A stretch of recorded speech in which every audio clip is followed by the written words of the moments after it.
Esta conferência será gravada agora.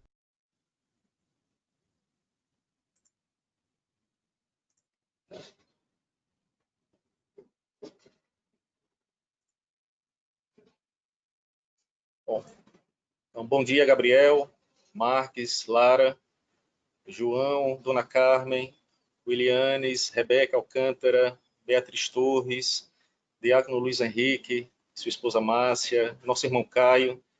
Não sei se Caio já está aqui em Aracaju ou ainda está percorrendo, né, as ruas lá das Alagoas. Alain, nosso irmão Lincoln, que está na Bahia, ainda com sua família. Maiara, seja bem-vinda. Marcos Roosevelt, professor Márcio, Marcos, né, da Silva, nossa irmã Virgínia, esposa do diácono Fábio. O Caio está dizendo que chegou ontem, então veio correndo, né, Caio? Nossa irmã Liliádia Barreto, toda a sua família também se sentam abraçados. Flávia Procópio, um abraço, Flavinha, também na sua avó, e sua mãe, seu irmãozinho. Fernanda Couto, também um abraço para sua família, Fernanda. Diácono Fernando Couto, Rafael, sua irmã, sua mãe Nádia, Gracinha e minha querida vizinha Michele. E um abraço também para Erickson e a turminha aí, né, do Esquenta, né? Deus abençoe a todos. Vamos começar aqui. Eu vou compartilhar aqui a tela com os irmãos para nós seguirmos no estudo que nós estamos. Genilson, seja bem-vindo também, acabou de chegar.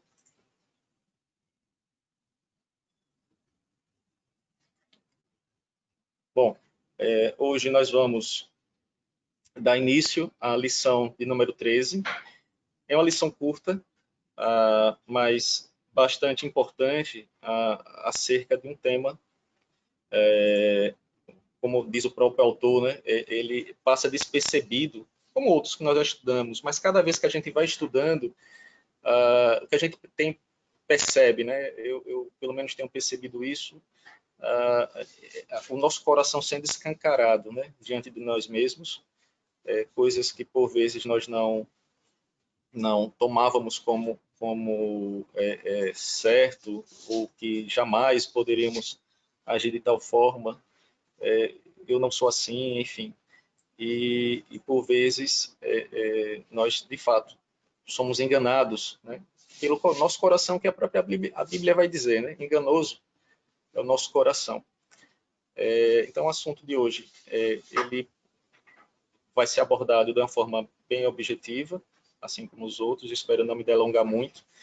E eu peço aos irmãos, então, que da mesma forma como temos trabalhado, mantenham os seus microfones desligados, mas fiquem à vontade para poder participar, se precisarem comentar alguma coisa durante a aula, não se sintam constrangidos em poder e querer participar, ok?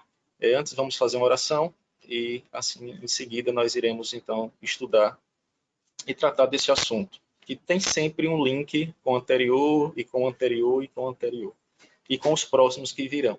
Isso os irmãos vão perceber durante a exposição dessa lição. Vamos orar.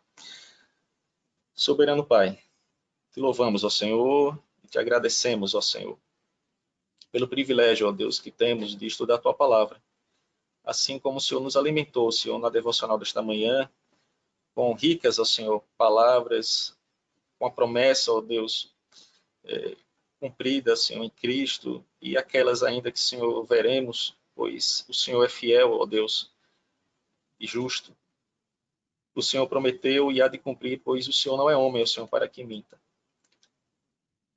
Te pedimos, ó Senhor, que nos auxilie durante esse estudo, ó Deus, revelando-nos, ó Pai, aquilo que está escondido no nosso coração. Iremos abordar, Senhor, alguns temas tão somente, ó Pai, hoje, mas que cada coração aqui presente, ó Senhor, possa entrar dentro de si, ó Deus, vasculhar lá no seu profundo íntimo, lá no lugar mais obscuro, e possamos, ó Senhor, identificar áreas da nossa vida, ó Deus, em que precisamos melhorar, precisamos corrigir, ó Deus, na dependência do Teu Espírito. O Senhor seja gracioso conosco e nos conceda esta bênção, ó Deus. Não nos deixe à sorte do nosso próprio coração, pois ele facilmente se inclinará ao Senhor para aquilo que não lhe agrada, para aquilo que não te glorifica, ó Deus. Abençoe os irmãos que estão presentes, aqueles também que não puderam estar, pois é a tua igreja, ó Senhor, que ora no nome de Cristo. É no nome dele, ó Deus, que temos esperança de estarmos contigo todos os dias. Amém. Pois bem, então, estudo, né, sobre descontrole, e nós vamos então seguir aqui como temos constantemente, né, trabalhado durante esses domingos. Eu louvo a Deus pela vida dos irmãos. Nós vamos então dar seguimento. Então, na aula passada, nós estudamos sobre o pecado do egoísmo, né? E aí eu coloquei alguns outros palavras correlatas que nós também vimos, né? Egoísta ou egocentrismo, citamos essas palavras, esses temas na lição passada, e abordamos pelo menos 4 áreas, né, do tema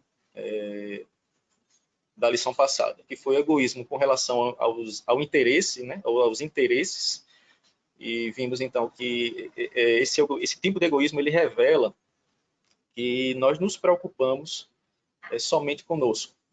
Na maioria das vezes, né, em tese, nós nos preocupamos com aquilo, o que é que nos interessa.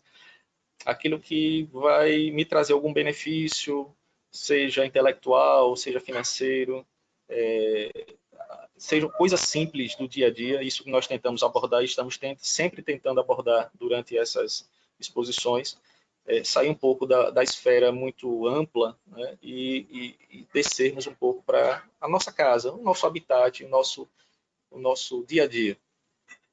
E então vimos que temos sim áreas, temos pecado bastante, melhor dizendo, nesse ponto, né?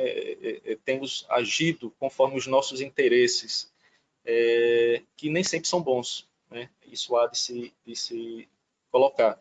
Existem interesses bons, sadios, alinhados com a palavra de Deus, mas por vezes nós temos sim agido de forma que a minha intenção, ela prevalece em razão do irmão ou de outra pessoa. E vimos coisas banais, coisas do dia a dia, como não dar atenção para uma conversa de alguém, não dar atenção para o seu filho quando chega para falar com você, você não dá atenção à sua esposa, você não dá atenção ao seu esposo, não há essa interação. E cada dia que passa, nós estamos vivendo, o mundo vive, melhor dizendo, o mundo vive baseado no egocentrismo, ou seja, eu sou o centro das atenções e eu preciso, que as pessoas precisam me enxergar. Eu não vivo de uma forma abnegada e nem altruísta. Daí, então, esse é um tipo de egoísmo que é muito sorrateiro e ele sim, baseado nele, nós evoluímos, né? Ou involuímos para os outros 3 tipos, né? O egoísmo do tempo, das finanças e em relação à descortesia. Então, em relação ao tempo, foi que nós vimos domingo passado, né, de uma forma bem resumida aí, que está escrito, né, gastamos o nosso tempo e o dos outros para fazer aquilo que é do nosso interesse. Então, notem que um tipo de egoísmo vai estar sempre entrelaçado com o outro. Então, nós gastamos nosso tempo fazendo aquilo que nos interessa, né, e deixamos de lado, né, deixamos para segundo plano, terceiro plano, ou jamais olhamos para situações que importam aos outros, ao nosso próximo e principalmente a Deus, né? Quanto tempo temos gastado para glorificar o nome de Deus na oração, na leitura da palavra, quando voltarmos, nosso envolvimento com a igreja. Então, isso tudo é tempo, meus irmãos. E quando nós não dosamos ou não usamos bem o nosso tempo, nós pecamos. O terceiro ponto que nós vimos na aula passada foi o egoísmo em relação às finanças, né? E de uma forma também resumida, demonstra a nossa falta de generosidade com o próximo. Então, aquilo que a Bíblia nos apresenta, né, lá no livro de Efésios, né? Aquele que trabalha, trabalhe para acudir o próximo. para sustentar a casa de Deus, como nós vimos hoje, né, em Malaquias, capítulo 3, o texto citado, o versículo citado. Deus nos abençoa com as finanças, de forma que nós possamos retribuir de uma forma grata. Gratidão é a palavra-chave nisso tudo, né? Por Deus ter me utilizado, né, por ser alvo do amor de Deus, ter sido alvo do amor de Deus, eu preciso ser grato e usar todas as áreas da minha vida para louvor e glória, né? Kuyper dizia que não há 1 milímetro da nossa vida que não pertence a Deus e que não deva glorificá-lo. Então, finanças também.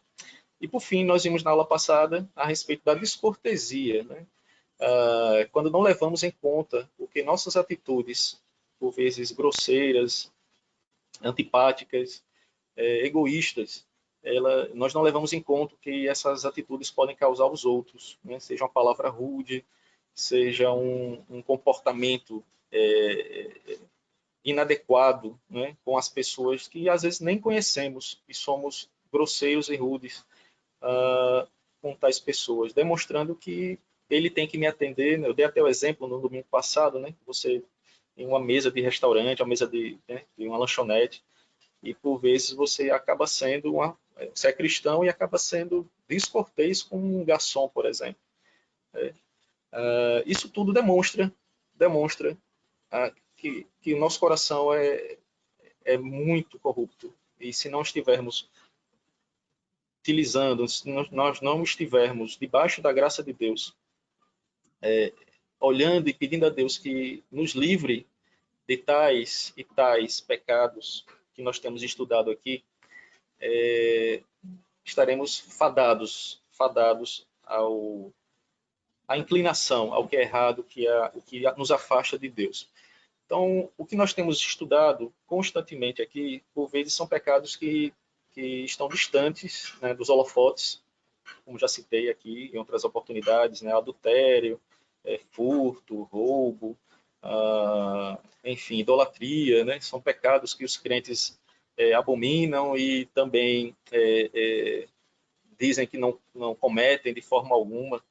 E nós vamos ver que na profundidade do nosso ser, nós escorregamos em vários deles, quanto mais nesses que estão aqui presos, né, no nosso ser, né, que são esses pecados que nós estamos vendo que são os pecados intocáveis. Então, vamos seguir aqui. O que estudaremos hoje? Né? Nós vamos estudar hoje sobre descontrole. Então, vamos ver algumas áreas de incidência, né, desse pecado e o contrário, né, ou o antídoto para combater esse pecado é o autocontrole. Então, descontrole na literatura, né, portuguesa, no dicionário português, uma palavra baseada, usando o dicionário conhecido, diz respeito à falta de controle, desequilíbrio, desgoverno, forte sentimento de ódio, rancor, cólera, indignação, raiva. Então tem a ver com essa situação, ou seja, descontrole é a falta de controle. É uma pessoa desequilibrada, que ela não tem sensatez, ela não vai ter cuidado, né, nem critérios estabelecidos pela palavra de Deus para poder saber dosar equilíbrio, essa pessoa que não tem muito equilíbrio. E esse descontrole leva a sentimentos de ódio, rancor, raiva, indignação. Eu não vou tratar muito aqui sobre a questão da ira, da irritabilidade, a gente vai passar um pouco por cima, porque a próxima lição vai tratar, as próximas lições, a próxima e a seguinte vai tratar exatamente desses assuntos com mais profundidade. Então, alguns exemplos, né, também comuns que acontecem, né? Fulano tem um total descontrole dos seus gastos. Então, uma área importantíssima, né, para a gente estar atento. Não tem equilíbrio, não sabe governar a sua área financeira. Outro exemplo, entre os soldados, o descontrole emocional era grande. Então, muitas pessoas hoje, elas se descontrolam emocionalmente em razão do que tem acontecido, por exemplo. E aí descambam para a insônia, o estresse, depressão, enfim. E a palavra do Senhor, ela vem para nos fortalecer, para nos deixar animados com com o que há de vir, com o que nós, no momento que nós estamos vivendo. Vai nos ensinar a ter controle acerca de todas essas coisas. Então, seguindo aqui, o descontrole, né? A falta de controle, Jerry, o autor desse livro que nós estamos estudando, ele diz o seguinte: a falta de controle talvez seja um de nossos pecados mais intocáveis. E porque o toleramos, ficamos mais vulneráveis aos outros pecados intocáveis. O que ele quis dizer com isso? Né? Se eu não consigo controlar, né, a minha vista, por exemplo, eu vou entrar no pecado de adultério, da pornografia e de outros tantos pecados que desencadeiam, né, a respeito disso. Um exemplo aqui, a língua. Né? Se eu não consigo controlar, né, a minha língua, e aí é feito cascata. Né? Então, eu vou ter conversas impróprias, e aí vem fofoca, calúnia, difamação.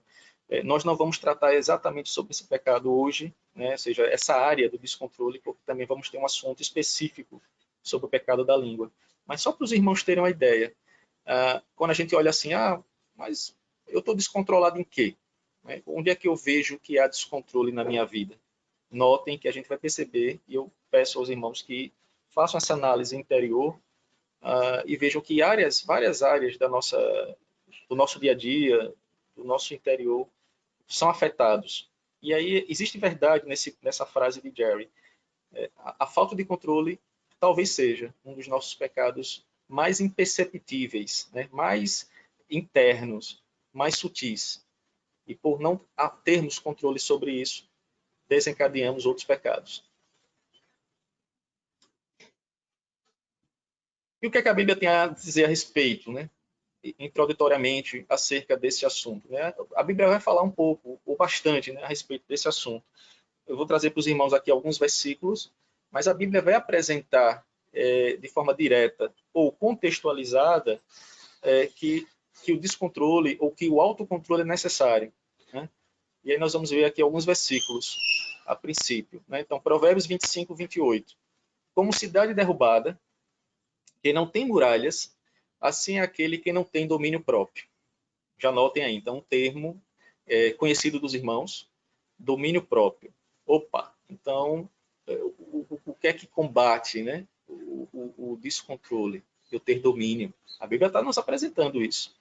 E ela equipara um homem que não tem domínio a uma cidade derrubada e sem muralhas. Mais na frente a gente vai tocar um pouco sobre esse assunto. Eu vou passar aqui rapidamente. Gálatas 5, esse é o versículo que os irmãos conhecem, né, essa passagem. Né? Gálatas 5 vai falar sobre as obras da carne e o fruto do Espírito. Né? E aí ele cita várias características produzidas pelo Espírito Santo em nós. Né? Então, mas o fruto do Espírito aí ele começa amor, longanimidade, e no versículo 23 ele coloca mansidão, domínio próprio. Então, ter domínio próprio, ele é um fruto do Espírito Santo. Domínio próprio, conforme as Escrituras, ele é um fruto do Espírito. O homem natural, ele não tem esse autocontrole, conforme definido nas Escrituras. Apesar de pensarmos assim, ou enxergarmos que algumas pessoas conseguem, ímpias ou que não são cristãs, elas consideram ter dominado alguma área da sua vida, ela vai despencar em outra, e vai tirar sua máscara e demonstrar quem de fato ela é. Então, Gálatas 5, gravem esses dois versículos, a princípio. Né? Então, fruto do Espírito e uma cidade derrubada. Mas a Bíblia vai falar mais a respeito disso. 2 Timóteo, capítulo 3, versículo 3, também vai falar a respeito disso. Sabe, porém, isto: nos últimos dias sobrevirão tempos difíceis, pois os homens serão egoístas, e o apóstolo Paulo vai, então, relacionar vários pecados cometidos pelos homens nos tempos, né, atuais, sem domínio de si. Então, é uma característica do homem sem Deus. Nos últimos dias, os homens não terão controle sobre si, não terão domínio sobre si. Vamos continuar. E aí temos mais um versículo. Tito, capítulo 2, versículo 2, 4, versículo 4 a 6, também vai falar dessa forma. Quanto aos homens idosos, Paulo falando a Tito e dando orientações, como Tito, né, pastor de uma das igrejas que Paulo tinha plantado, ele orienta ao seu conservo. Quanto aos homens idosos, que sejam temperantes, respeitáveis, sensatos, sadios na fé, no amor e na constância. Aí no versículo 4 ele segue. Ele fala, nesse parêntese aí, né, que as mulheres idosas elas sejam respeitáveis, não dadas a muito vinho, a fim de instruírem as jovens recém-casadas a amarem ao marido e a seus filhos, a serem sensatas, honestas, boas donas de casa, bondosas, sujeitas ao marido, para que a palavra de Deus não seja difamada. Quanto aos moços, falando agora aos jovens, aos homens, de igual modo, exorta-os para que em todas as coisas sejam criteriosos. E aí nós temos 3 palavras que na nossa tradução parecem ser diferentes, mas nós vamos ver aqui que elas não são. Né? Temperantes, ela vem do grego nefalios, né? E quer dizer controlado, ou seja, que os homens idosos que eles sejam controlados, eles tenham controle de si, eles sejam homens que demonstrem controle. E o controle, meus irmãos, a gente não pode focar em apenas uma área. Aquele senhor, ele de cabelos brancos, ele tem controle em relação tem temperança em relação ao seu comportamento em público. Ele precisa ter o comportamento bom em público e dentro da sua casa e em demais áreas. Sensatas, vem do grego sofram, né? E significa equilibrado, autocontrolado, moderado. Então, as mulheres recém-casadas, elas precisam amar o marido, a seus filhos, e precisam ser moderadas, equilibradas. E os jovens? E os moços? Criteriosos. Também a mesma raiz. Sofroneu, ter mente sã, exercer autocontrole. Então, a Bíblia ela vai sempre tocar nesse assunto. Como disse o reverendo Alain, hoje pela manhã na devocional. Quando a Bíblia ela exagera no mesmo assunto, é porque nós cada vez mais precisamos melhorar nessa área, né, afetada pelo pecado. Então, as pessoas, né, a Bíblia vai dizer, nós precisamos ter domínio de si, precisamos ter controle, precisamos ser moderados, precisamos ter autocontrole, precisamos ter uma mente sã, uma mente alimentada pela palavra do Senhor, a fim de que ela se torne sã e glorifique ao nosso Deus. Continuando aqui, 1 Pedro, capítulo 4, versículo 7, continua dizendo, ora, o fim de todas as coisas está próximo, sede, portanto, criteriosos e sóbrios, a bem das vossas orações, para que as nossas orações sejam ouvidas, para que a gente tenha um exercício constante de oração, precisamos ser temperantes, criteriosos, domínio, autocontrole. 2 Pedro, versículo 4, parte final, a parte C, até o versículo 6, livrando-nos da corrupção das paixões que há no mundo. Então, Pedro vem falando a respeito da obra de Deus através de Cristo. Nos livrou da corrupção das paixões que há no mundo. Por isso mesmo, ou por essa razão, vós, reunindo toda a vossa diligência, associai com a vossa fé a virtude. Com a vossa diligência, com a vossa virtude. Com a virtude, conhecimento. Com o conhecimento, o domínio próprio. Com o domínio próprio, a perseverança. Com a perseverança, a piedade. Notem que o autocontrole, o ter domínio sobre as nossas ações, sobre nossa mente, sobre o coração, faz parte, em outras palavras, do desenvolvimento da nossa salvação. Faz parte do processo de santificação, que uma vez tendo sido tornados novas criaturas, nós precisamos exercer ou demonstrar os frutos do Espírito. E o domínio está entre eles. Os irmãos, nós não podemos esquecer disso. Não é uma opção daquele que é nova criatura. Faz parte da sua roupagem. Faz parte da sua nova assinatura. Né?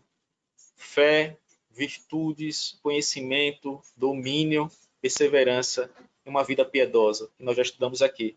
Uma vida próxima, uma vida dependente de Deus, uma vida que agrade ao nosso Senhor. Precisamos ter isso, meus irmãos, em mente.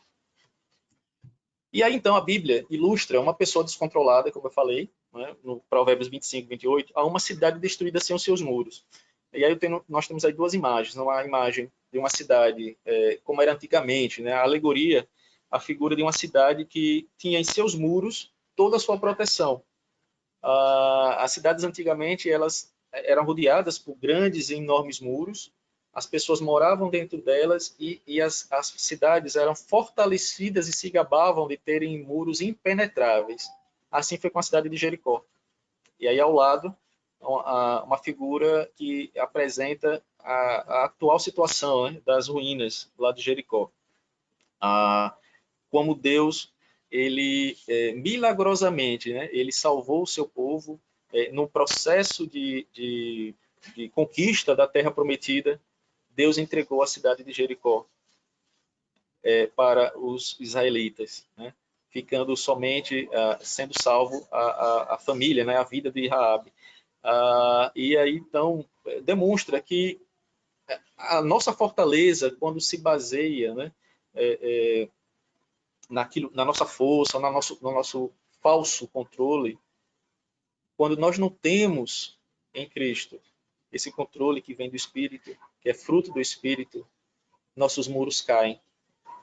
E uma vez que essas muralhas elas desabam, todo tipo de pecado ele adentra. Os muros altos de Jerusalém, quando foram derrubados, primeiro pelos assírios, depois pelos babilônicos, e toda a cidade foi arruinada. E o povo chorou e lamentou por aquela destruição. Né? O templo de Jerusalém fortificado, enfim, a Bíblia vai demonstrar isso e vai apresentar. Então, esse provérbio é muito profundo, quando ele diz: o homem sem controle, ele é semelhante a uma cidade que foi destruída e está sem os seus muros. E aí, tudo que pode invadir essa cidade, ou tudo que pode invadir o nosso coração, está, como diz a Bíblia, né, o diabo ele está rodeando, né, farejando, ele está ao nosso redor, ele fica nos cercando. Quando um daqueles muros da cidade ele demonstra uma rachadura ou uma brecha, é por aí que as tentações aparecem e os pecados, eles então vêm a acontecer. Mas nós temos, eu vou apresentar aqui para os irmãos, existem inúmeros exemplos bíblicos ou passagens bíblicas, apresentei para os irmãos algumas, mas eu vou trazer para os irmãos aqui dois exemplos bíblicos a respeito do descontrole e do autocontrole. O primeiro exemplo é Salomão. Né? O sábio Salomão, o homem mais sábio do seu tempo, foi abençoado por Deus com riqueza, com sabedoria, escreveu um maravilhoso livro de Provérbios, escreveu Eclesiastes. O ensino apresentado por Salomão nos alimenta até hoje, mas a Bíblia não esconde o nosso coração, a fim de que nós nos reconheçamos e também a fim de que possamos alertar, né? Temos um alerta, um sinal vermelho acerca desse perigo. Então, Salomão, ele teve 700 esposas e 300 concubinas, ou seja, 1000 mulheres ao seu dispor. Ele, o homem mais rico da sua época, ele poderia ter qualquer coisa. Tudo que ele desejasse, ele poderia ter. E ele mesmo relata que tudo que os seus olhos viram e desejou, ele conquistou para si. Salomão, no final de sua vida, ele não teve controle. Ele ensinou o controle. Provérbios, que nós lemos, foi escrito por Salomão. Ele escreveu, iluminado pelo Espírito Santo, mas o seu coração corrupto e corrompido pelo pecado, que Deus tinha dito a ele que não era para se ajuntar às mulheres de outros povos, ele não se ajuntou apenas a uma, mas a 1000. E ele caiu. No final da sua vida foi tragédia, a vida de Salomão. Deixou-se dominar, portanto, pela paixão. Deixou-se dominar pelo que seus olhos desejaram, pelo que seu coração desejou. E o fim de tudo isso foi que após a sua morte veio o castigo. O reino de Israel foi dividido por Deus no tempo do seu filho, Roboão.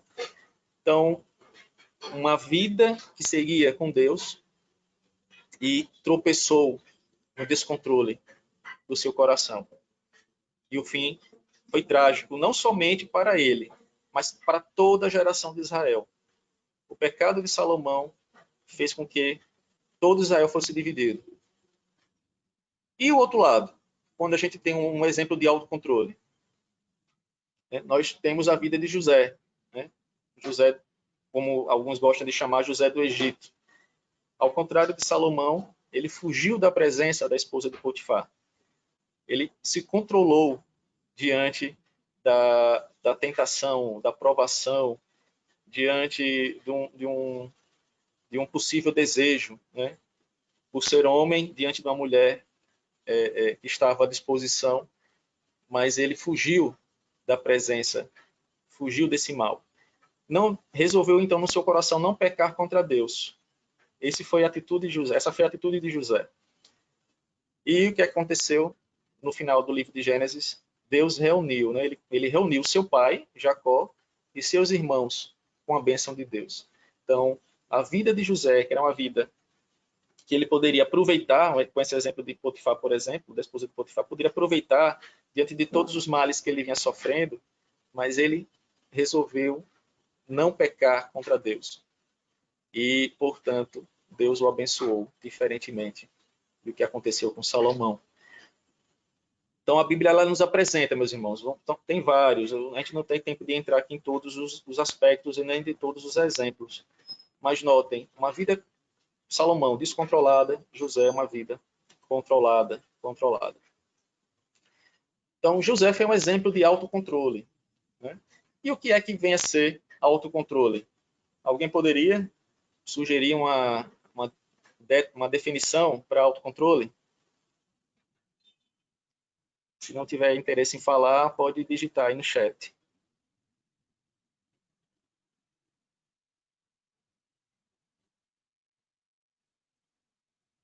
Não? Então vamos lá. Autocontrole é o domínio ou governo cauteloso sobre nossos desejos, anseios, impulsos, emoções e paixões. Então, autocontrole é você ter domínio, o governo cauteloso, né, sobre aquilo que o seu coração ele produz, né, desejos, anseios. Vimos um pouco hoje de manhã sobre ansiedade, impulsos, muito bem, Graça, domínio próprio. Mas notem, quando a gente desce um pouco mais nas definições ou na proximidade do que é prático, desejos, anseios, impulsos, emoções e paixões. Tudo isso que nos cerca no nosso dia a dia. Nós todos temos emoções, somos seres humanos. Temos impulsos, fazemos coisas por impulso, ou então retraímos esse impulso, sustentamos, seguramos com cabresto esse impulso. A ansiedade que nos cerca a todo instante. E os desejos, como a Bíblia vai chamá-los, de concupiscência da carne e dos olhos. Né? Desejos desenfreados. Vou seguir aqui. É dizer não na hora certa. Então, autocontrole é você dizer, opa, aqui não. Neste momento, não tenho como dar mais nenhum passo. Como disse José, como eu pecaria contra o meu Deus? Né? Terceiro, é ter comedimento nas vontades e atitudes legítimas e restrição absoluta naquilo que é pecado. O que seria isso aqui? Nós vamos falar um pouco mais à frente, mas seria o seguinte, o que é lícito? Né? Como Paulo fala, todas as coisas me são lícitas, lá em Coríntios, mas nem todas me convêm. Todas as coisas me serão lícitas, mas eu não me deixarei dominar por nenhuma delas. É isso aí. O domínio, o autocontrole, me fará ser comedido nas vontades e atitudes legítimas. Por exemplo, comprar é legítimo? É legítimo você fazer uma compra. Comprar exageradamente, sem necessidade, já se torna pecado. Esbanjar nos prazeres é pecado. Ter prazer nesta vida é legítimo. Namorar é legítimo, jovem. Mas avançar um passo que só é dado no casamento deve ser restrito, absolutamente restrito, porque é pecado. Então, o autocontrole não é negar tudo que nós vemos com os olhos, mas é saber dizer não para aquilo que é errado. Eu me recordo de um irmão da nossa comunidade, já foi da nossa igreja, hoje não está mais, mas está em outra comunidade, em outra congregação, que ele, enquanto jovem, namorava com uma moça que era bela tal, e os dois sozinhos em casa, quando de repente aquela moça fez aquele convite para ele. E ele fez igual a José. Assim como José saiu correndo, ele decidiu no seu coração que aquilo não estava certo, e ele disse não na hora certa. E fugiu. E correu, e não deixou de ser homem por conta disso. Então, é ser comedido. E nós vamos ver exemplos mais próximos do dia a dia, mais do que a gente pensa. Então, o autocontrole, ele exige confronto incessante contra as paixões que militam contra a nossa alma. Então, lembre-se, isso tudo é uma guerra espiritual, é um conflito espiritual. Né? 1 Pedro 2,11 vai dizer, amados, exorto-vos como peregrinos e forasteiros que sois, a vos absterdes das paixões carnais que fazem guerra contra a alma. Então, a advertência de Pedro é que nós devemos nos abster, nós devemos ignorar, nós devemos lançar fora essas paixões, porque elas fazem guerra contra a nossa alma. Elas lutam contra a nossa alma. 1 Tessalonicenses, capítulo 4, de 4 a 5, diz assim, que cada um de vós saiba possuir o próprio corpo. Na tradução da versão nova, Almeida atualizada, vai dizer assim, que cada um de vós saiba controlar o próprio corpo, em santificação e honra, não com desejo de lascívia ou de impureza, como os gentios que não conhecem a Deus. Então, a Bíblia ela sempre vai reforçar a necessidade de autocontrole, de domínio próprio. E aí nós temos ferramentas para isso, nos abstermos dessas paixões, que os nossos olhos, o nosso ouvido, nós vemos e enxergamos, porque elas fazem guerra contra a nossa alma. Portanto, né, o autocontrole, nós vamos ver que depende da ação e capacitação do Espírito Santo. Por qual razão? Pois é fruto do Espírito. Vimos lá, lemos em Gálatas 5. Domínio próprio, ele está dentro da relação, do rol de frutos daqueles que são novas criaturas. Nossa mente deve estar, portanto, cativa ao que ensina a palavra. Como é que a gente consegue ter domínio? Sendo alimentado constantemente pela palavra de Deus. Não há outro exercício, meus irmãos, a ser realizado.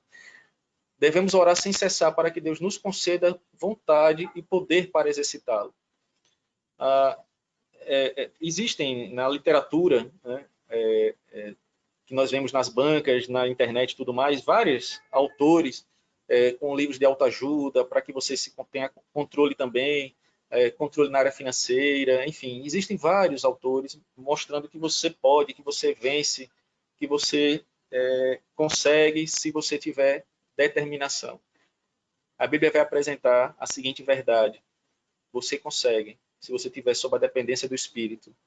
Pois se depender da nossa própria vontade, a vontade cativa, a inclinada, né, ao que o mundo nos apresenta e nos oferece, nós estamos fadados.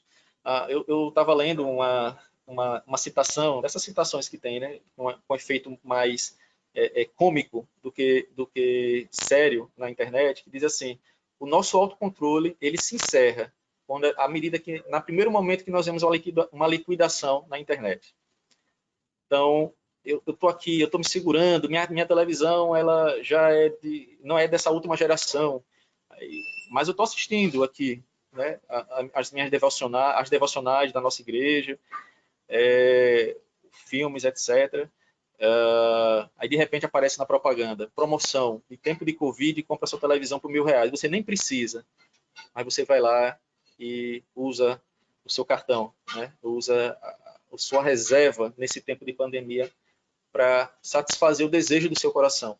São essas coisas também simples que demonstram se nós temos ou não controle. Então, a citação cômica, mas que tem muito a falar. Em tempos como hoje, nós temos visto outras situações que nós vamos tocar mais à frente. Então, o autocontrole não é o domínio por força de vontade pessoal, né? Muito bem, presbítero Kleber. O autocontrole que Kleber coloca aqui, né? É saber o que é certo ou errado. Pressupõe o uso dos meios de graça, oração e estudo sincero da palavra com a atuação direta do Espírito Santo. Perfeito. Nós precisamos usar os meios de graça e com o auxílio do Espírito Santo. Nós podemos ter o discernimento, né? Ter como a Bíblia apresenta, sejam criteriosos. Sejam criteriosos. E aí conseguiremos, então, ter esse domínio. Então, o autocontrole não é o domínio por força da vontade pessoal, mas o controle da pessoa pela força do Espírito Santo. Quando nós nos colocamos na dependência do Espírito, nós percebemos e passamos a perceber, meus irmãos, como é um processo, eu diria assim, é como aquela pessoa, né, que está frequentando desintoxicação. Pronto, a palavra que eu queria utilizar. Você começar a se desvencilhar, ou se desligar dessas coisas que o seu coração deseja, por força do Espírito. E aí, só quem passa por isso, ou já passou, percebe quando a Bíblia vai falar sobre uma guerra contra a nossa alma. Essa guerra, ela é verdadeira, ela existe. Em menor ou em maior proporção, evidentemente. Em maior ou menor proporção. Seguindo aqui, nós vamos trabalhar... deixa eu voltar aqui o slide. Fizemos essa pesquisa ontem, né, nas redes sociais, no WhatsApp aí da nossa igreja, e foi uma pesquisa induzida, mas que demonstra, né, algumas áreas. Né? Nós perguntamos, né, qual ou quais das áreas abaixo você identifica maior descontrole na sua vida. Então, colocamos pelo menos 6 áreas. Né? Tem inúmeras, mas nós colocamos pelo menos 6 para poder nortear os irmãos. Onde você tem mais descontrole na sua vida? Em relação a comida e bebida, ou seja, exagero, maus hábitos. Em relação ao temperamento, fácil irritação, grosseria, etc. Finanças, seja gastos compulsivos ou desnecessários. Muito tempo na televisão, ou seja, o mau uso do tempo, né? Muito tempo na internet, televisão, jogos. Consumo de material inadequado, seja vídeos, fotos inadequados.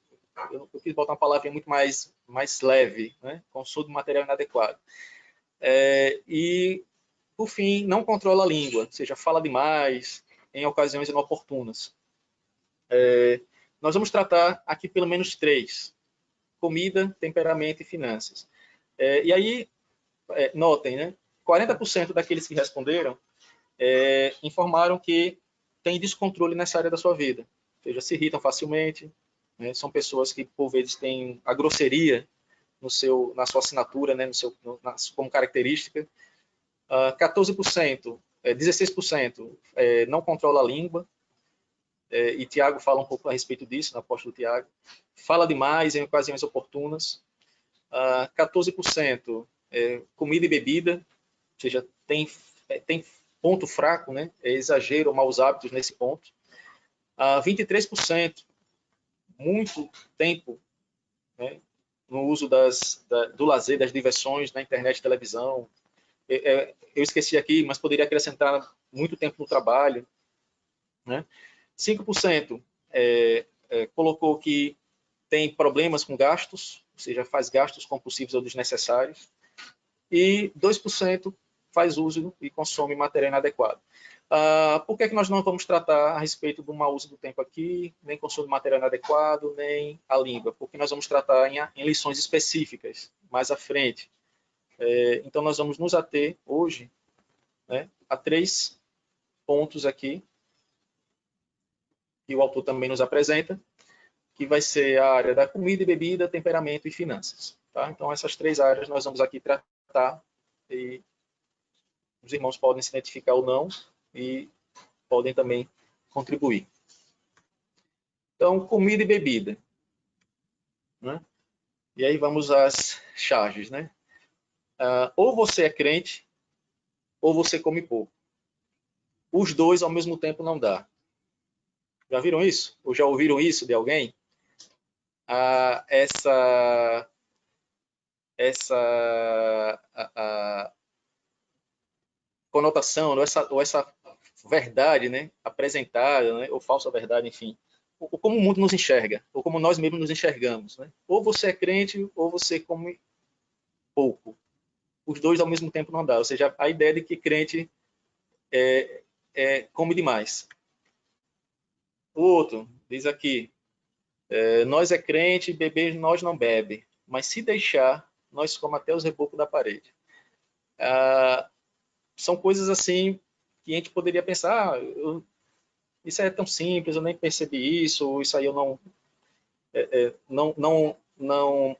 não me traz afetação, isso não me afeta, isso é verdade. Mas pense como isso aí é preocupante, né? É preocupante. Uma outra frase que também existe aí, uma frase anônima, né? Crente não bebe, mas come que é uma bênção. São frases, evidentemente, que não traz a verdade absoluta. Não vou entrar nesse mérito aqui, né? Tem um pouco de fundamentalismo aí envolvido. Mas o que eu quero focar aqui para os irmãos olhe a ideia, né, que nós mesmos ou o mundo tem a respeito de quem é cristão. É uma pessoa comilona, né? Ou seja, não tem controle sobre aquilo que está comendo. Né? E aí tem outro ponto aqui, interessante, que alguém pode perceber isso, ou já viu, ou até mesmo já fez, né, isso aí. Eu vi aquela irmã colocando vários doces e salgados escondidos na bolsa durante a festa de aniversário. Né? Pense na situação. Né? Ah, são áreas, meus irmãos, que a gente, por vezes, passa despercebido e pensa que isso não traz nenhum mal ao nosso relacionamento com Deus, ou que isso não é pecado. Né? E aí, pelo menos aqui, duas coisas que eu penso que essas citações elas têm a nos revelar. Primeiro, o péssimo testemunho que damos à sociedade. E a nós mesmos, à nossa família, aos nossos filhos, aqueles que são pais. O péssimo testemunho que damos à sociedade. Ou seja, nós somos conhecidos por pessoas que não têm controle quando o assunto é comida. Faz aquele prato de pedreiro, né? Vou botar minha mão aqui, né? Que a comida vai até lá em cima, caindo pelas beiras. Né? E a insatisfação com a providência de Deus. Então, sempre traz todo pecado é contra Deus. Esse é ponto pacífico entre nós cristãos. Então, a insatisfação contra aquilo que Deus nos concede. Ou seja, Deus nos dá tudo que nós precisamos, inclusive o alimento. Inclusive o alimento. Então, esse episódio é de Números 11, de 18 a 20, depois os irmãos podem ler, quando o povo, né, no deserto, ainda no deserto, o povo de Israel, mais uma vez, eles afrontam Moisés e afrontam ao nosso Senhor, pecam contra Deus, e Deus, então, concede a eles o desejo do seu coração corrompido. E a Bíblia vai dizer que as suas narinas se encheram de tanto alimento. Né? É pecado quando a gente se torna insatisfeito com a providência de Deus. Comer o suficiente, comer o que está à nossa mesa, comer até uma saciedade estabelecida pelo nosso próprio organismo.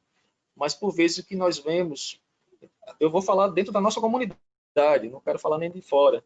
Às vezes ela vai para uma festa e na hora que o aniversariante, ou se for uma festa de casamento, diz assim, a mesa de doces está liberada. E aí a boiada sai correndo. Né? E enche os pratos e não olha para o... E aí você pega um pouco a ponte com a lição anterior, sobre egoísmo. Eu não me preocupo com o irmão que ainda está sentado lá, vendo toda aquela cena que está acontecendo, mas o importante é eu comer, eu me saciar e encher minhas narinas de comida. É assim que a Bíblia relata, né? E aí, a Bíblia vai falar um pouco sobre isso. Nós já lemos essa passagem no livro de Ageu, já estudamos. Tende semeado muito e recolhido pouco. Comeis, mas não chega para fartar-vos. Bebeis, mas não dá para saciar-vos. Aquele que é insatisfeito nunca consegue se saciar. Nesse ponto aqui, comida e bebida. Eu preciso cada vez mais. 1 Coríntios vai nos dar a lição perfeita. 1 Coríntios 10, 31. Portanto, quer comais, quer bebais, ou façais outra coisa qualquer, fazei tudo para a glória de Deus. Então, quando nós comemos e bebemos de forma descontrolada, nós não glorificamos a Deus porque é pecado. E a Bíblia vai nos dizer o norte: comam e bebam de forma que glorifique a Deus. Entre outras coisas qualquer que a gente venha fazer, claro. Mas nesse ponto específico, faça tudo para a glória de Deus. Vejam como é simples, mas você pode estar pensando, caramba, eu fazia isso tanto, eu fiz isso tanto, fiz isso ontem, fiz isso hoje pela manhã, tomando café. Provérbios 23, versículo 21, diz assim: porque o beberrão e o comilão caem em pobreza. Seja uma vida desregrada. Não que aquele que come muito e bebe muito e come muito, por si só, ele vai ser pobre por conta disso, mas é demonstrando que não tem controle sobre a comida e a bebida, não terá controle sobre as outras coisas na sua vida. O destino deles é cair em pobreza, cair em ruína, desamparo total da graça de Deus. Mas uma coisa é necessária dizer aos irmãos, né? Comer e beber não é pecado, são dádivas de Deus. O pecado está em não ter autocontrole no exercício da alimentação. Então, se você tem esse vício, meu irmão, né, de não conseguir ver um bolo na mesa, né? Acabou de comer, né? Tem que comer tudo que está na mesa, ou beber todo aquele refrigerante, aquele suco, porque eu preciso. Sabe que isso é pecado, mas não é pecado comida, né? Salmo 23 vai nos dizer: Cristo vai nos preparar uma mesa na presença dos nossos adversários. Comida. A Bíblia vai apresentar, todo o Antigo Testamento tem muito disso, banquetes e banquetes que eram servidos pelos reis, banquetes que eram servidos como festas consagradas a Deus. Então, Deus se alegra e se alegrou em nos conceder essa bênção da alimentação.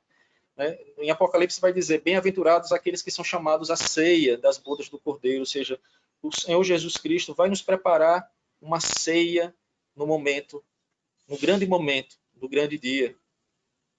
Provérbios 9, o versículo de 1 a 5, depois os irmãos podem ler, vai falar a respeito do banquete da sabedoria, que nos dá comida verdadeira, bebida verdadeira. Então a Bíblia vai falar muito sobre esse prazer que é comer e beber. O pecado está em você não ter controle sobre a suficiência de Cristo. Até aqui tudo bem com os irmãos? Então, se aqueles se identificaram a respeito desse ponto inicial, né, que é comer e beber,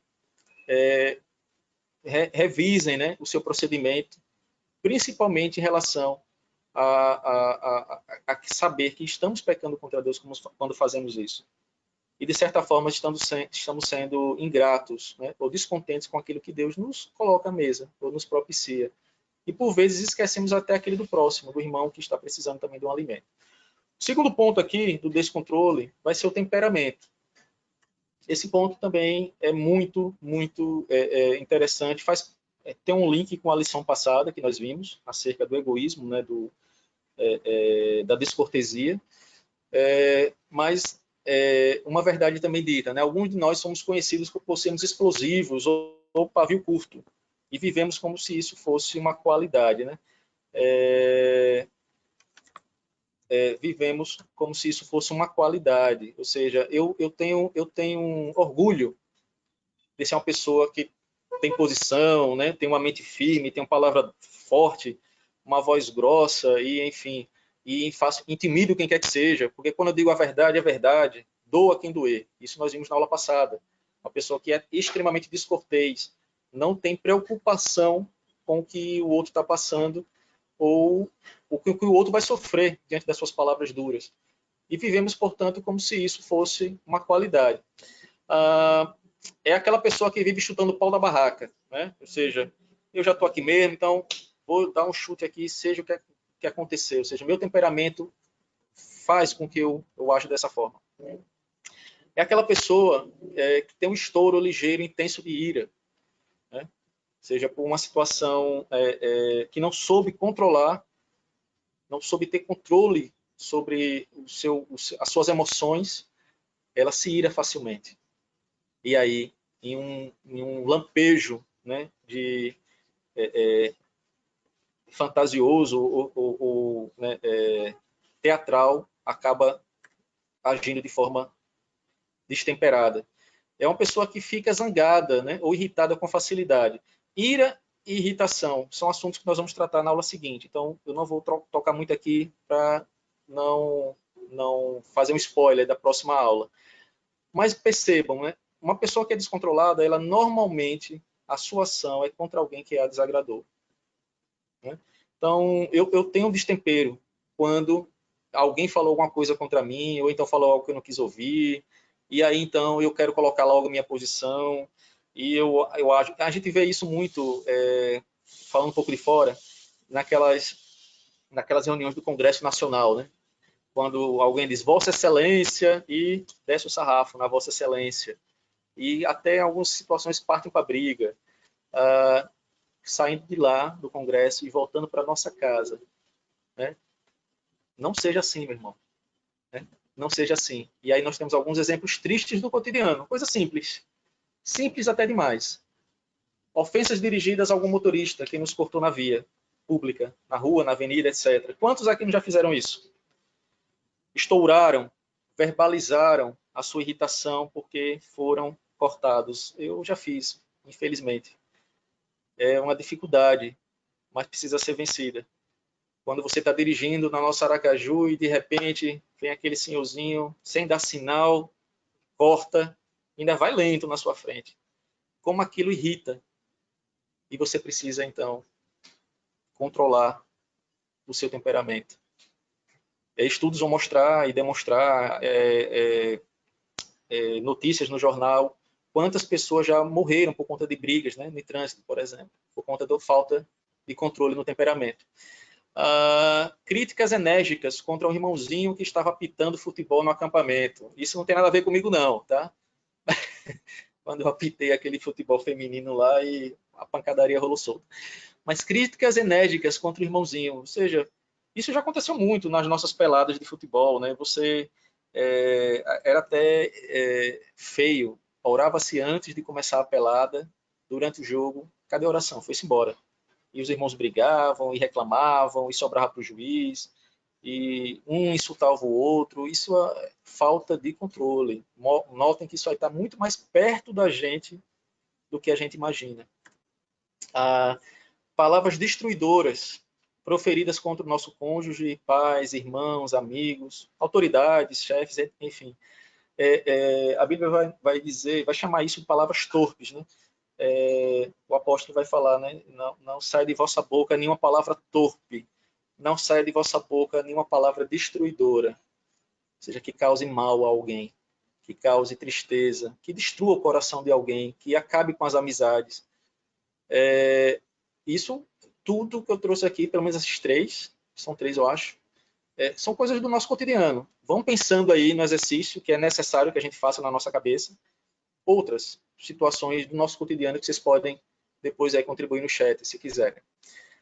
Provérbios 14, 17 vai dizer o seguinte: quem logo se irrita comete loucuras. Ou seja, aquele que presto se irrita, aquele que facilmente se irrita, o fim deles é cometer loucuras. Então, uma briga de trânsito, como eu citei, a pessoa se irritou, facilmente vai cometer loucuras. Alguns de nós podem ter um episódio aí triste nesse sentido. Provérbios 16, 32, né? É melhor ter paciência do que ser herói de guerra. O que domina o seu espírito é melhor do que o que conquista uma cidade. Então, a paciência ela é louvada, a longanimidade é louvada pela palavra de Deus. Então, é melhor você ser uma pessoa longânima, tardia em irar-se, do que ser um herói de guerra, que brada, né, com as loucuras que fez.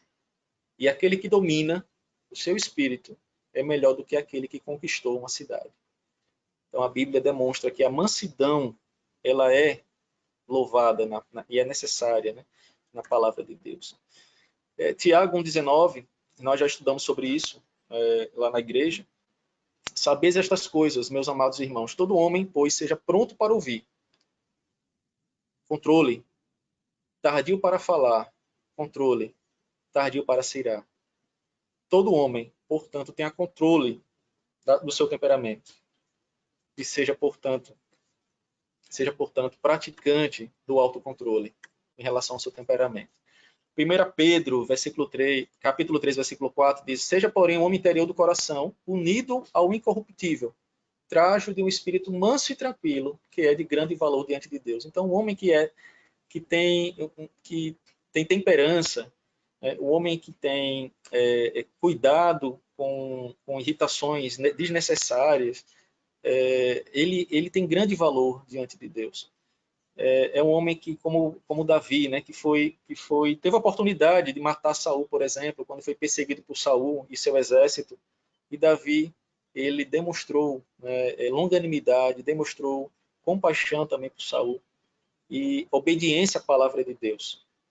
Manso e tranquilo. Que é um homem mais manso do que, humanamente falando, né, do que Moisés. A Bíblia diz que Moisés foi o homem mais manso daquela época.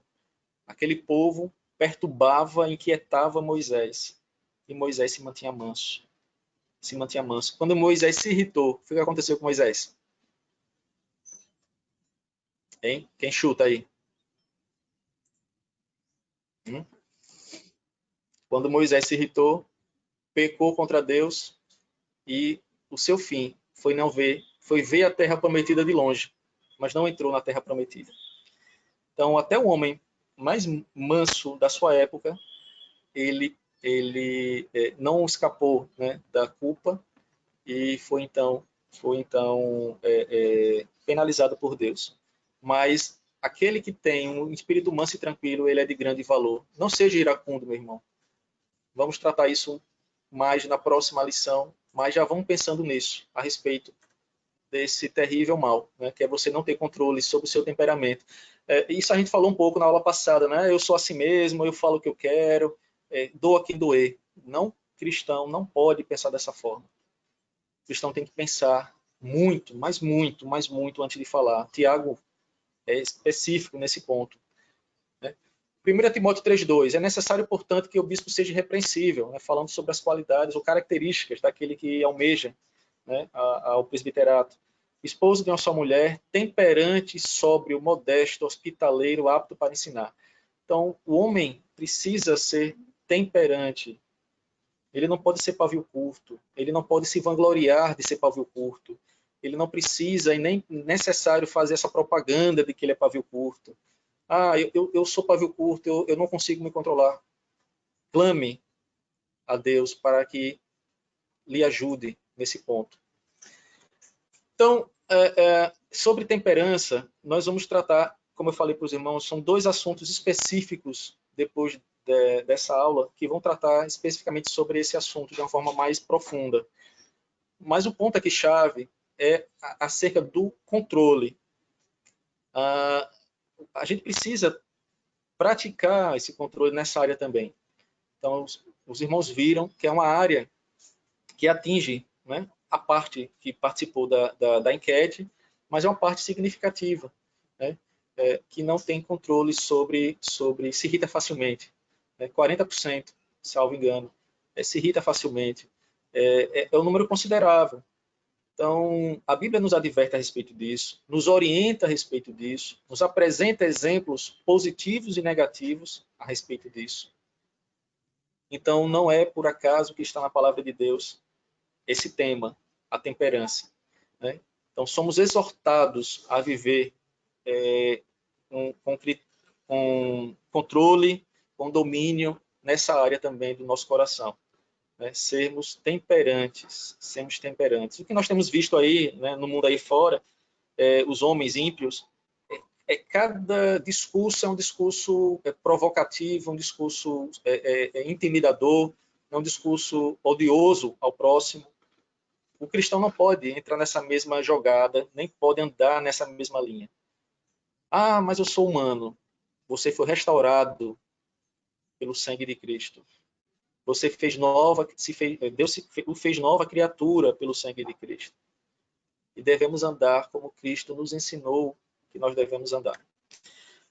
Terceira área aqui que nós vamos trabalhar hoje, a área da finança. Olha de novo, né? Vimos na aula passada egoísmo em relação às finanças, hoje um pouco sobre descontrole em relação às finanças. né? Então, essa área financeira é uma das principais razões do endividamento familiar. Tá? Então, o descontrole na área financeira é uma das principais razões do endividamento. A pessoa não se controla financeiramente, o chefe da casa não se controla financeiramente, a sua esposa não se controla financeiramente, e aí o caldo entorna, né? Então, é uma das principais razões de endividamento. Por que eu estou dizendo uma das principais razões? Porque você pode ter também o desemprego, como nós estamos vendo hoje, ações externas que fogem do nosso controle. Então, muitas pessoas estão endividadas hoje por conta de situações externas. Isso é fato. Mas, quando está dentro da nossa possibilidade controlar, aí sim ela entra como uma das principais razões. E aí vem com alguns reflexos negativos na saúde. Aqui você tem alguns, pelo menos dois, né? Estresse, depressão, insônia, enfim, outras áreas aí que as pessoas elas podem sofrer por conta do clima, né? Frustrante e temeroso do endividamento familiar. Pessoas que não conseguem se livrar das dívidas, as dívidas rolam, enfim. O consumo, né, compra de itens supérfluos, corroem o orçamento familiar. Isso é matéria de estudo. Muitos vão demonstrar, estudos vão demonstrar que onde é que, por vezes, o orçamento familiar ele é minado com as compras supérfluas. Eu comprei 50, a outra era 50 reais, a outra era 50, a outra era 100, ou seja, não é nada com um montante gigantesco. No final do mês, o rombo está feito. E muitas dessas coisas são supérfluas. Eu me lembro de um recente comentário do pastor Augusto Nicodemos, uma interação na internet que ele fez com o pastor,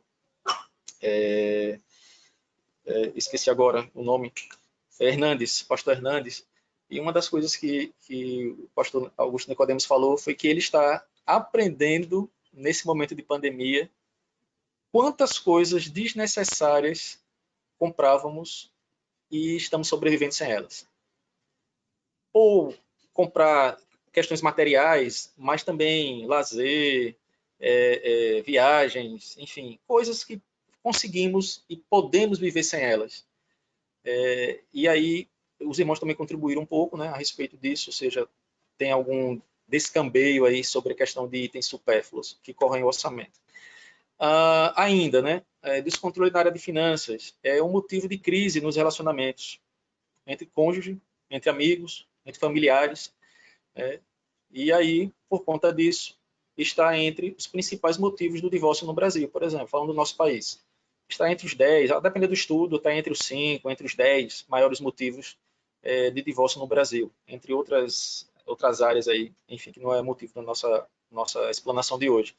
Mas o descontrole familiar, ele causa endividamento, e aí não prejudica somente, falando aqui para o chefe da casa, a sua pessoa, mas prejudica também os seus familiares, ou seja, efeito cascata, né? Nós, como cabeças federais das nossas casas, somos responsáveis pelo zelo. E eu lembro que o presbítero Fortunato comentou na aula passada, né, falando um pouco sobre egoísmo nas finanças, sobre casais, isso aí, cada casal, evidentemente, traça a sua estratégia, mas quando o chefe da casa não tem domínio sobre as finanças e deve ter responsabilidade sobre elas, não como posse, mas como responsabilidade no bom gasto, e aí, não, isso aqui é meu, isso aqui é seu, eu pago isso, você paga aquilo, isso pode causar não somente descontrole, mas esse motivo é que eu coloquei antes, crise nos relacionamentos, né? As responsabilidades, elas não podem ficar nas costas somente de uma pessoa, mas também, o que eu quero dizer, o lado financeiro ele precisa ser harmoniosamente dirigido e organizado. E aí ele está entre os principais motivos. Né? As pessoas que casaram pensando que seriam mil maravilhas, e evidentemente que nem todo mundo nasceu em berço de ouro, então casais que para poder casar, né? Compraram seus móveis inicialmente com o suor do seu rosto, e aí não esperaram pagar todas as dívidas, que isso aí é impossível, e casaram, e a história dele do seu primeiro ano, segundo ano de casamento, é pagando ainda dívida do casamento, seja da festa, seja da cama que comprou, do guarda-roupa, isso quando eles não ganharam. Mas é motivo, sim, de muita preocupação quando há descontrole nessa área. Aqui apenas só para os irmãos perceberem, né, um estudo recente, é do ano passado, mas é recente, em um ano, né, de julho de 2018 a junho de 2018 a junho de 2019, o percentual de famílias endividadas no Brasil foi de 64%. Né? 64% de famílias no Brasil têm dívidas. A faixa de renda, né, ou seja, a faixa que recebe menos de 10 salários mínimos como seu honorário, tem quase 65% de endividamento. Os que recebem a mais de 10 salários mínimos, ou seja, aqueles que têm um pouco mais de condição, 60%. Aqui não vou entrar no mérito do porquê, mas, enfim, mostra que andamos endividados, né, por algum motivo. E aí sim, esse aqui, nesse estudo, foi feito pela Confederação Nacional de Comércio, Bens, Serviços e Turismo, ele apresenta o seguinte: em quais áreas os entrevistados eles demonstraram onde estão as suas maiores dívidas? Cartões de crédito. 78%, 76%. Vamos botar uma média de 76% cartão de crédito. Junte-se isso a carnês. Então, somos dois, vai dar aí um percentual muito alto, né, de dívidas. E cartões e carnês vai estar o universo de compras supérfluas aí, nesse bolo. E aí vem financiamento de carro, de casa, crédito pessoal, cheque especial, enfim. E aí tem outros itens. Mas o que me chamou a atenção foi onde estão as dívidas, né? Claro, os irmãos vão dizer, mas eu compro, eu faço a minha feira no cartão de crédito. E esse estudo aí não separou. Claro, cada um, ou então eu compro à vista, no dinheiro, minhas compras.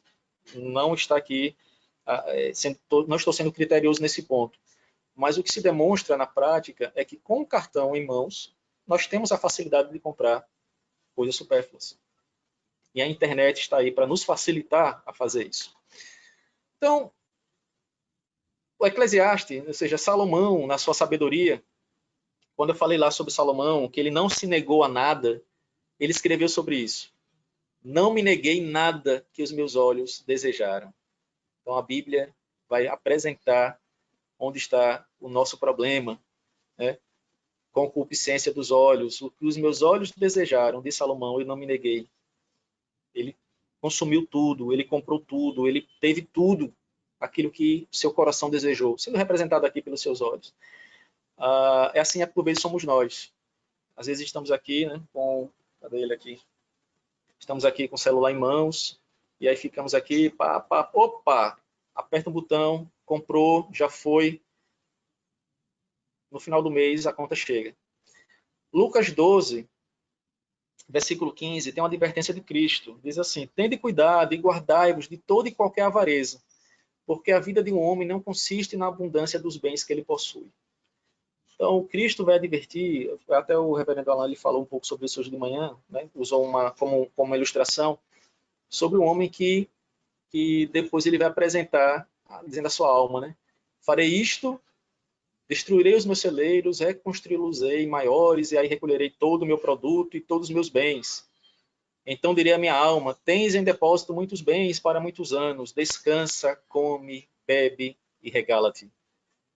Ou seja, eu preciso colocar o meu coração naquilo que eu quero, que eu posso consumir. Pecado, que os meus olhos desejam, que o meu coração deseja. Aí onde está, né? Onde está o teu coração? Né? Nos tesouros desta terra. As coisas supérfluas, meus irmãos, por vezes elas são até interessantes, né? Quando você precisa, em nome do lazer, né? Ter alguma coisa para fazer.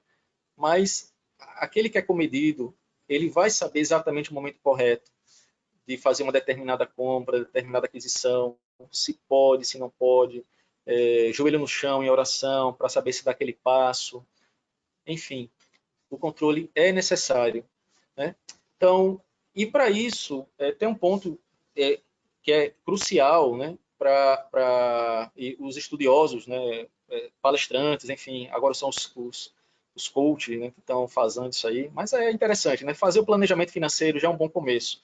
Então, se você é descontrolado, o primeiro passo é fazer o planejamento financeiro.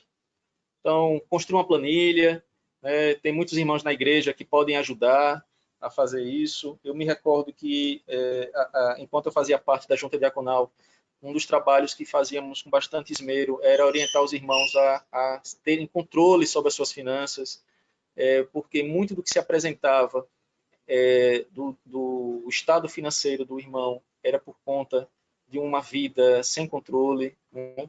Coisas desnecessárias.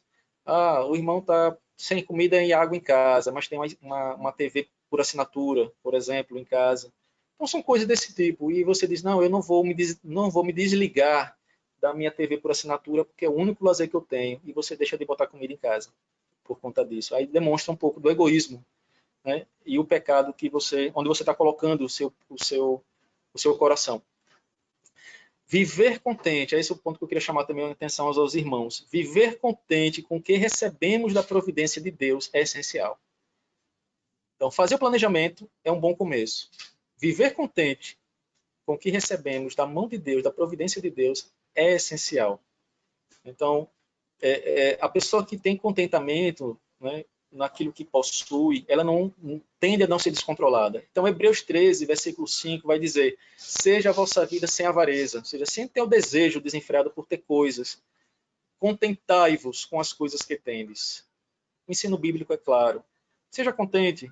O seu carro está dando para você seguir viagem, né, ainda. Ele consegue transportar você com segurança, em segurança. Contente-se com isso. Contente-se com isso.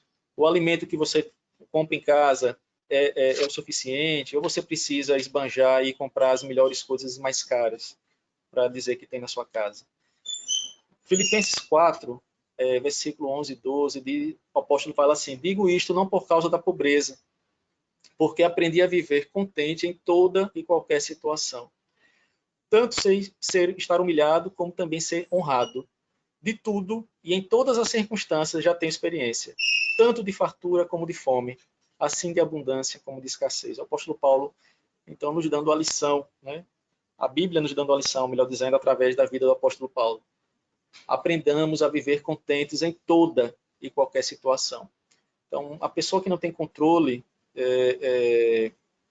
sobre aquilo que possui, que gasta, ela é uma pessoa descontente. Demonstra ser uma pessoa descontente, porque nada sacia, né? É como disse lá em Ageu, né? 1:6 ainda, fala sobre a comida e a bebida, mas vai falar também sobre o seu salário, aquilo que recebe para pô-lo em um saco furado. Não sobra para nada, não consegue pagar nada, não é suficiente para nada. Enfim, é pecado, né? Viver com esse coração voltado e descontrolado, né? Então, meus irmãos, nós vimos aqui de uma forma bem simples, mas um tanto quanto necessário, né? 3 áreas, pelo menos, de descontrole. Né? Descontrole na área da alimentação, e às vezes a gente dá gargalhada, né? Quando a gente... opa, o irmãozinho ali fez um prato gigantesco, vai comer todo, não vai comer? Ou então, botamos no prato e desperdiçamos, que é outro ponto aí que eu esqueci de falar, ou seja, você coloca muita comida no prato e joga fora, ou seja, quanta gente precisando de comida e a gente desperdiça. Vimos a falta de educação, né, a respeito de procedimentos que fazemos em público e em casa. Vimos como somos mal vistos enquanto cristãos no Brasil, né, e no mundo, mas a pesquisa é somente no Brasil. Deveríamos ser conhecidos como aqueles que sustentam a fé na palavra, né? Mas somos conhecidos como aqueles que comem até saírem comida das suas narinas. Em relação ao temperamento, percebemos que pessoas são descontroladas, elas tendem a ser arrogantes, a ser, como o presbítero Kleber colocou aí, pessoas que não se preocupam jamais com o que o outro está ouvindo, Então, isso acontece muito na família, né? Dentro de casa. Às vezes os pais falam muito grossos com seus filhos, os filhos vão brigar e respondem também. Os cônjuges que deveriam ser os maiores amigos, porque são uma só carne, mas são os primeiros a tomar uma patada, né, do marido, e aí a esposa revida, enfim, e aí uma discussão ou um diálogo que deveria ser saudável passa a ser motivo de desavença, chegando ao extremo de ocorrer o divórcio. Em relação às finanças, vimos então que temos a responsabilidade de sermos gerenciadores, gerentes, mordomos daquilo que o Senhor nos concede. O Senhor é aquele que nos dá o salário, é aquele que nos abençoa com as dádivas. Né? Toda boa dádiva e todo dom perfeito vem do alto, do Pai das luzes. Tudo que nós temos, recebemos de Deus. Tudo que nós temos, precisamos ser gratos a Deus e viver contente com isso. E aí, algumas aplicações finais para que a gente possa fechar, né, esse assunto tão necessário, tão rico. Primeiro ponto, Cristo, né, Jesus é a nossa verdadeira comida e bebida. Vamos abrir, eu queria que os irmãos abrissem aí, João 6, 55. João 6, 55, 56. Evangelho de João. Cristo vai dizer: pois a minha carne é a verdadeira comida e o meu sangue é a verdadeira bebida. Quem comer a minha carne e beber o meu sangue permanece em mim e eu nele. Então essa é a comida e bebida que nós devemos comer e beber de forma abundante. Essa sim, nós devemos querer cada vez mais, buscar cada vez mais, nos enchermos cada vez mais, pois ele é a fonte de toda a vida. Cristo Jesus, nossa verdadeira comida e nossa verdadeira bebida. Segundo ponto, Jesus é o nosso maior exemplo de mansidão. Eu falei de Moisés, a Bíblia fala a respeito de Moisés. Moisés foi o homem mais manso do seu tempo. Mas Cristo Jesus é o nosso maior exemplo de sermos mansos. Né? Mateus 11, 29, diz assim, o Evangelho de Mateus, capítulo 11, versículo 29. Cadê? Tomai sobre vós o meu jugo e aprendei de mim, porque sou manso e humilde de coração, e achareis descanso para a vossa alma. Então, se precisamos ser mansos em relação ao nosso procedimento, temperantes em relação aos nossos relacionamentos, Cristo é o nosso alvo. Eu não preciso olhar para o pastor da igreja, para o presbítero da igreja, para o irmão mais antigo da igreja, porque eles são falhos como nós. Em algum momento eles vão escorregar e vão demonstrar que vão ter momentos de problemas com temperamento, pois nós somos pecadores e somos humanos. Não devemos viver nesta prática de forma nenhuma. Mas o nosso alvo, o nosso olhar, ele deve ser dirigido para Cristo Jesus. Como é que eu preciso? Qual é o modelo de mansidão? Cristo. Como é que eu me espelho? Em quem eu me espelho? Em Cristo. Terceiro, Jesus nos comprou com o seu próprio sangue. Atos 20, versículo 28. Atos 20, versículo 28. Atendei por vós e por todo o rebanho sobre o qual o Espírito Santo vos constituiu bispos para pastoreardes a igreja de Deus, a qual ele comprou com o seu próprio sangue. Então, na economia de Deus, ele usou o seu maior recurso, o recurso mais valioso, o seu único filho, para comprar a sua igreja. Ele não achou supérfluo, ele comprou a menina dos seus olhos. Ele nos comprou como sendo para sermos a sua noiva. E esse preço, esse tesouro valioso, né, essa quantia valiosa com que Cristo nos comprou foi o seu próprio sangue. Então, é a sublimidade, né, do Evangelho, a beleza do Evangelho que nos apresenta que Cristo é a verdadeira comida e bebida, que Ele é o nosso maior exemplo de mansidão e que Ele usou o preço certo, a quantia certa, a moeda certa, de uma forma especial, necessária e urgente, que foi comprar a sua igreja, o povo de Deus, com seu próprio sangue. Por fim, meus irmãos, que cada um de nós, né, possa investigar o seu coração, identificar se há desejos, anseios, emoções ainda descontroladas, né, e suplique ao Senhor que Ele capacite a obter o autocontrole tão necessário.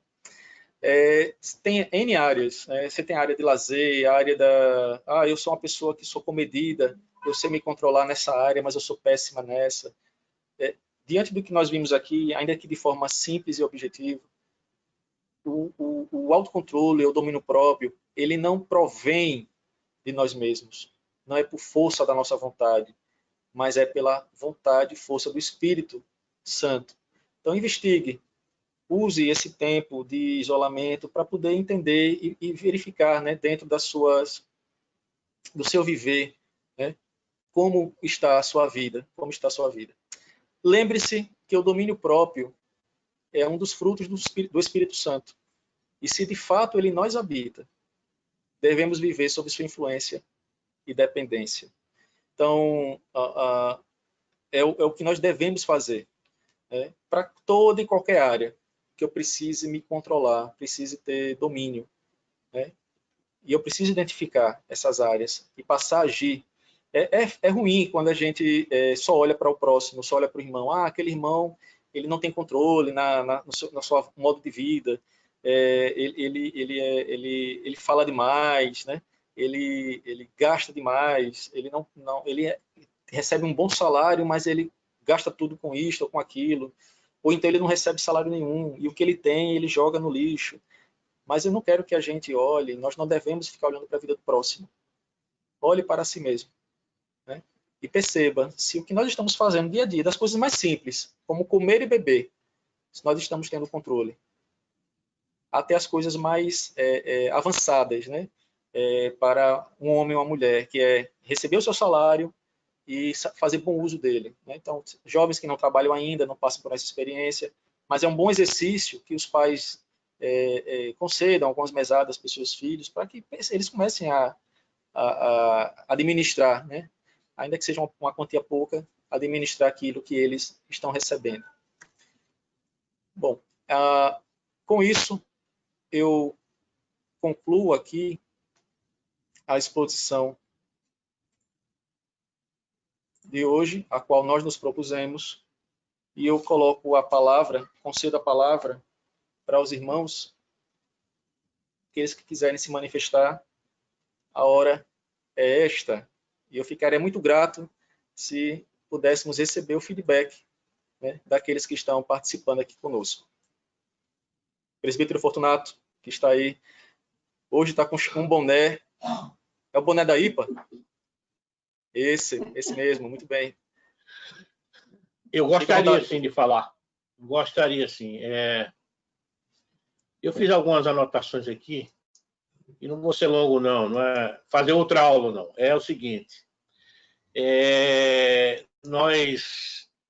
nas últimas aulas você falou muito sobre pecados que não são tão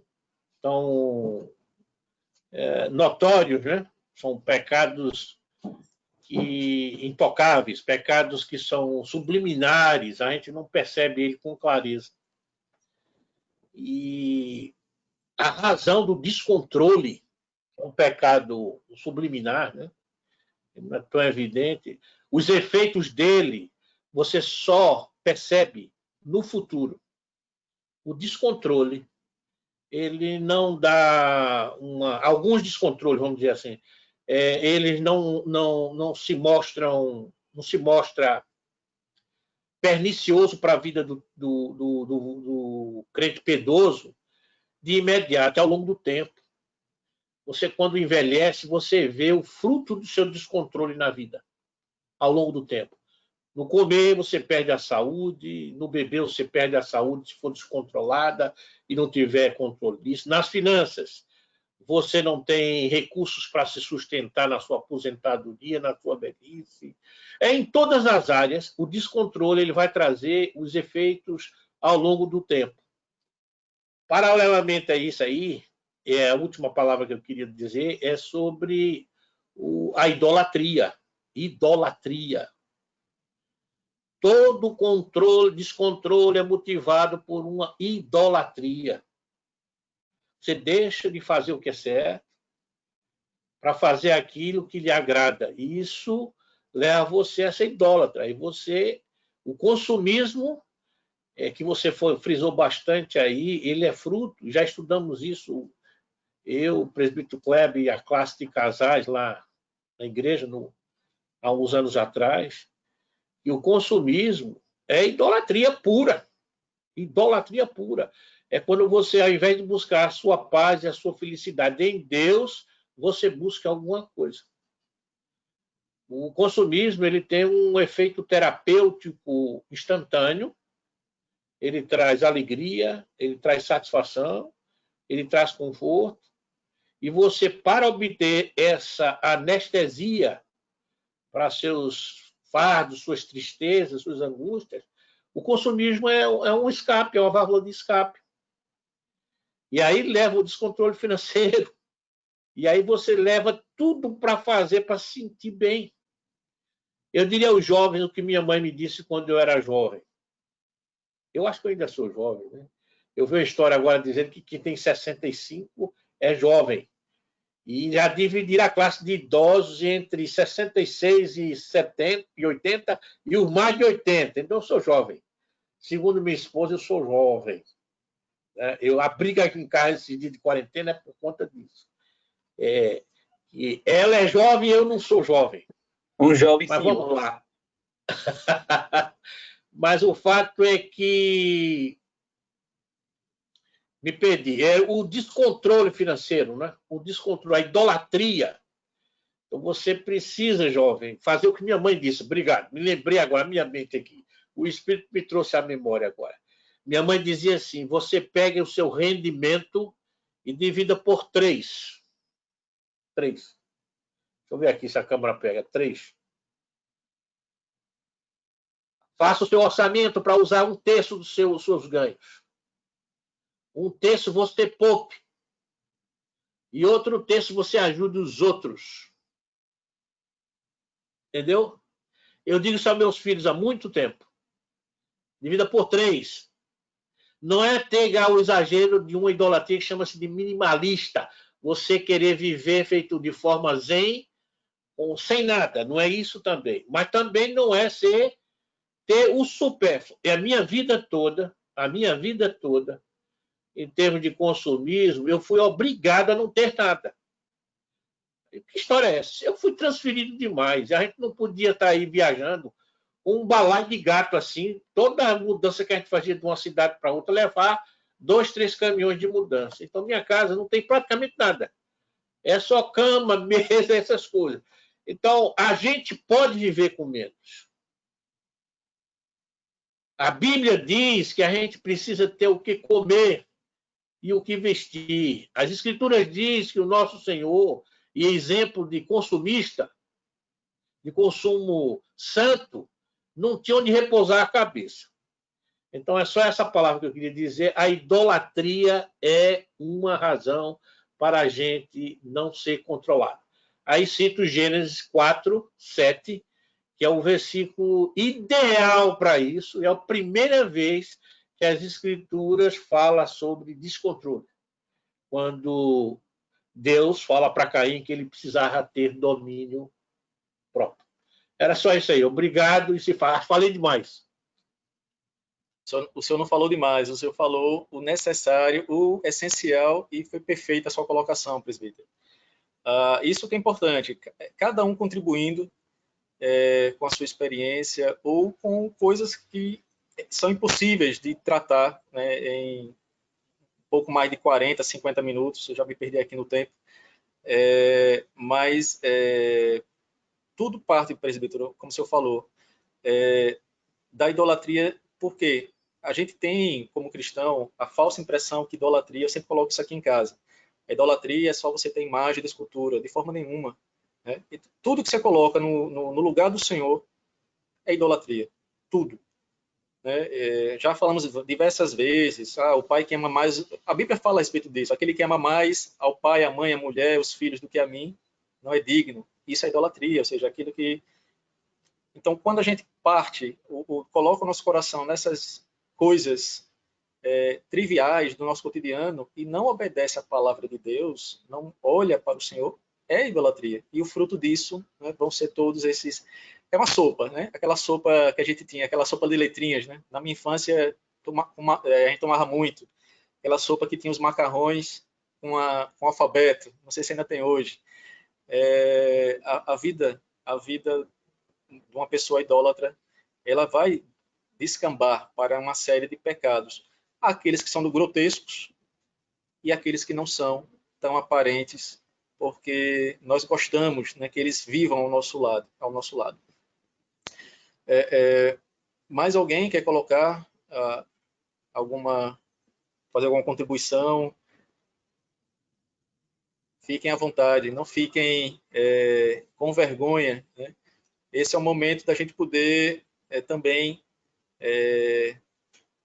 exercitar, né, aquilo que tem aprendido, exercitar também a teoria, né, que a gente, por vezes, estuda e não quer colocar em prática. Bom, se ninguém mais, na aula passada, o presbítero Fortunato solicitou que nós colocássemos as faces, né, as faces para sermos vistos. E eu gostaria de pedir àqueles que puderem, né, abrem suas câmaras, por gentileza. E, oi, dona Débora, aí está ao lado. É mais nova do que o senhor mesmo, viu, presbítero Fortunato? Sabrine, presbítero Kleber, Leandro. Na cozinha. Tá na cozinha, né? Preparando a comida. Deise, bem-vinda, minha irmã. Deus abençoe. Oi, lá, Filemon, dona Simone. Tá te ouvindo, viu? Tá te ouvindo, Pronto. Fala eu vou aí, pedir. manda oi.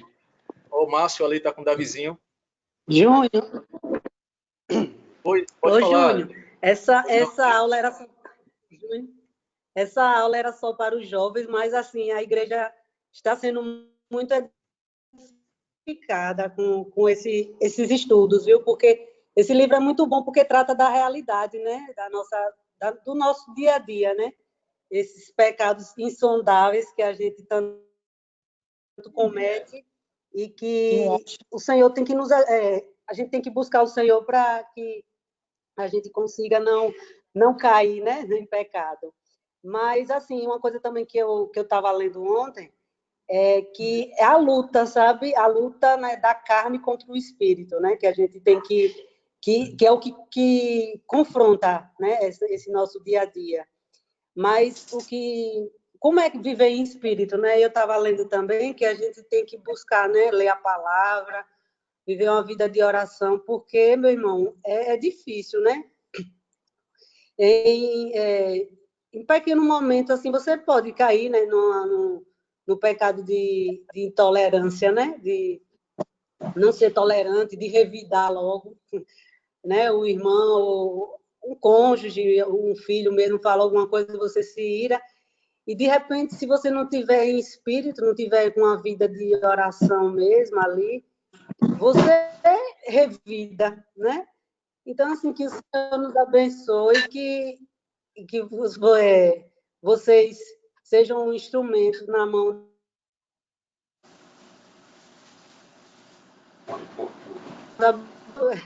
do Senhor para a edificação da igreja. Que Deus abençoe, viu? Amém. Está sendo muito bom. Agora não perca. Eu pensava que era só para a sala. Não, tá aberto para todos. Tá? O link o Ivan está colocando no QR Code. Então, a igreja, hoje eu botei lá no grupo da igreja, né? Então os irmãos podem participar sim. como você mesmo falou, o início ele estava com a proposta de ser no grupo da gente, né, que é pessoas desse livro, mas o nosso desejo do coração é que os irmãos também sejam edificados. Então, se você tiver contato de alguém que não esteja no grupo da igreja, que por vezes nós não temos, pode passar o link assim que a gente liberar, não tem problema nenhum, certo? Como diz a palavra do Senhor, a gente não pode esconder nem ocultar a bênção que nós recebemos de Deus, né? Tem que ser ensinado a todos.